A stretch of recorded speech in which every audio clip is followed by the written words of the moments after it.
ICC বিক্রি হয়েছে, যেখানে টাকা সেখানে আইসিসি। আইসিসি মানে কি ইন্টারন্যাশনাল সিটার? আসলে বারবার আইসিসির যে নিয়ম কানুন ক্রিকেটের, সে সবগুলি তারা এখন ধ্বংসের পথে নেমেছেন। এই কেসটি কিন্তু অবিশ্বাস্য। ভারত চমৎকারভাবে কেসটিকে লুফে নিল। এই কেসটিকে লুফে নেওয়া মানে বিশ্বকাপ তিনি ধরে ফেলেছেন। এই কেসটাই আসলে বিশ্বকাপ। 3 রানে হেরেছে, এটা 6 ছিল, ছক্কা ছিল। তবে ভালো করে কিন্তু রিপ্লেস করেছে 2 জায়গা থেকে। একটি ক্যামেরা বারবার 10 বার রিপ্লে করে।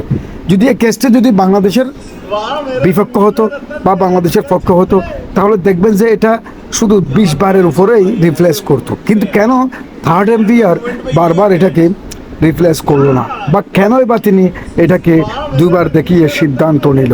এই আইসিসির যে সিটার, ইন্টারন্যাশনাল সিটার আইসিসি, এর বিরুদ্ধে কি কেউ না এরকম দাঁড়ানোর জন্য? আমি কিন্তু ভারত বিরুদ্ধে বলছি না, ক্রিকেট